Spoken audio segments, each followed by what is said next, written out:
Welcome to the Kickstart Your Coaching Edge podcast, where it's all about getting real around all things coaching. And what we know for sure is that what got you here won't get you there. You can't see the spinach in your own teeth. And finally, hang on, because this one's really deep. Once you realize that you are the traffic, everything makes complete and unadulterated sense. Hey, we're back with another hot topic on today's episode of our podcast, Kara, and the topic is what? And the hot topic would be empathy. I almost felt like I was just talking about like that old show, Password. And the password is empathy. So that's interesting. How would you play that game? So if you were to give me a clue with the result to be empathy, I'll go first. Okay, but here's the thing. I would not do charades because we're on a podcast. That's right. So I would say sensitive. Well, I know what the answer is, so I can't answer empathy. I would say then putting yourself in, how many words am I allowed to say? One. No. Put yourself in somebody else's shoes. Now this is how it goes down. You need to go sensitive. Shoes. Anyway, I would think then it would be orthopedics shoes. Right. So let's talk a little bit about empathy. Empathy is one of the subscales in the EQI 2.0 emotional intelligence assessment. And I'm going to give the definition of empathy, and we're going to talk about this. You may have seen some of our social media posts about it because we've been talking about empathy online for a bit. This is going to be the one podcast episode on it. Empathy is your ability and willingness to take notice of and be sensitive to other people's needs and feelings. Okay? So it's interesting because empathy is all about a relational skill. True, you can have empathy for yourself. In fact, it's great to have empathy for yourself versus having judgment or sympathy or having a pity party. But it's also really about empathy of other people and situations they may be going through. Being able to imagine yourself in their shoes and understanding why they're having the experience they're having.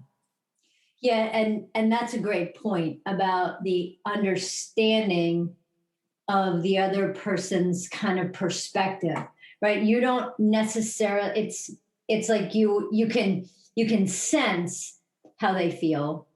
And it's not about, and you know, the only word that's popping into my head right now, it's not like having a pity party for the person. That would be more about sympathy versus empathy, but you can appreciate what feelings that they're having, right? You can see the world almost through their eyes, and you could see the perspective that they're having. It's not about, you know, saying that it's right or it's wrong or it's good or it's bad, but you can kind of just do that sensing of their perspectives.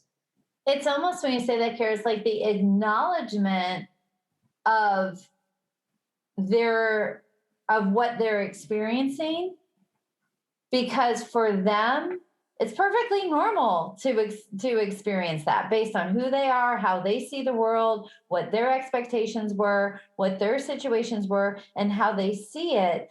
And what happens, I think, that prevents people from really extending empathy. And what I mean by extending of empathy, it's not just having it, but it's expressing it. It's talking, it's validating somebody else's experience.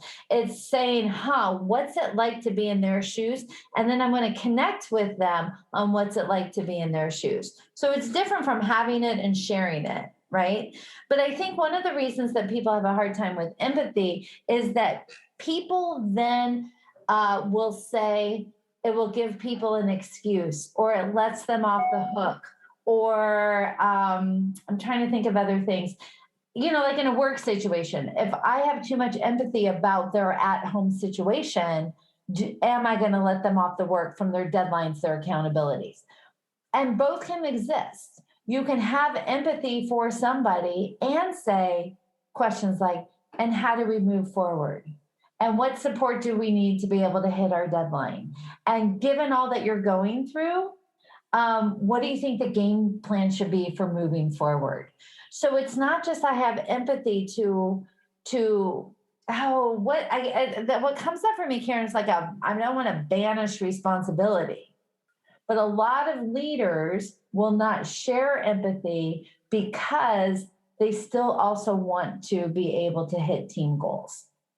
All right. And what I kind of heard a little bit from what you were saying, Jen, is it's a little bit more about, truly understanding, right? And really, really being able to understand the other person and to what's coming up for me is a lot, thinking about emotional intelligence, a lot about feelings. And it's interesting because I feel like people that are highly skilled, I don't know if that's the best word or not, but that do really possess a lot of empathy traits. Those are the people I really feel like they're emotional, like not like fly off the handle emotion, but they can sense their emotions, they can feel the emotions. And it's funny, I was having a discussion with somebody the other day about that who has a lot of empathy, and he was talking about it's like it's okay to be sad, it's okay to be glad, it's okay to be angry, it's okay to be joy. It's just the being in the emotion and loving being in the emotion without judging the emotion and being able to sense other people's emotions without sitting there and saying, oh, I need to take care of you, even though that could be sometimes a tendency about with empathy. Yeah, that's good. The other thing that I think where empathy really can be a game changer and dynamics between obviously, personal relationships or teams is when you're able to see somebody else's perspective. And if you have a high talent of empathy and you're really good, what it does is it says, I can see why they see the world the way that they do. I see that perspective. I feel how true that perspective is for them, even if it is that I don't agree with it. And where it really is amazing is then it keeps us open to new ideas, new thoughts, new ways of viewing the world. It helps us with problem solving. It helps us with decision making. So many different elements that come into play. It's because it's not only can I see your perspective of your emotional experience, but can I see your perspective through your eyes? And that's really the beauty of empathy. Yeah, that's it, Jen, right? Because it's not about how I feel. It's not about how you feel, but it's about you putting yourself in my position to be able to see, like you just said, the world through my eyes or somebody else's eyes. And I think too that it's I don't know, with some of the stuff with empathy, it's just like any other of the emotional intelligence, components of the wheel, the subscales we were talking about. It's funny because some people are like, "Well, I'm not that, right? I'm not empathetic," but it's also just like all the other ones. It's a skill you could build, right? And once you have the awareness, and it's just like, hey, you know what? You can be more empathetic, and it's just figuring out if that's something that you want. It's not like, hey, I'm not good at it, and I'm never going to be good at it. But you can be if it's something that you really truly want to work on. So I'm just going to riff out a few coaching questions, if you don't mind, about empathy, right? So if you have a client or a team member or somebody that you are in taking the coach approach with, and they want to maybe develop more empathy, is to find out, what does empathy mean to you? What will be different in your life if you were more empathetic? What are you leaving on the table due to your level of empathy right now? Being able to say, what situations can you be completely empathetic about? And what is it about that situation that allows it? And then on the flip side, what are the non-negotiables where empathy won't even show up in the room around this topic? And what's the trigger? How does your own perspective change how tightly you hold on to a viewpoint around that topic. Being able to say what's an area that you could practice on. Where another great question is to say, so if you are empathetic in this situation, what message do you think you're giving to the other person? In a positive way and perhaps in a negative way? What prevents more empathy showing up at work? And what are you afraid may happen if you do show more empathy? All fantastic coaching questions to get to understand who are people in relationship to the superpower of empathy. And on that note, Jen, I think we wrap it up. The password is Monday. The next time we'll see you on our next episode. Take care, you guys. Bye. Bye.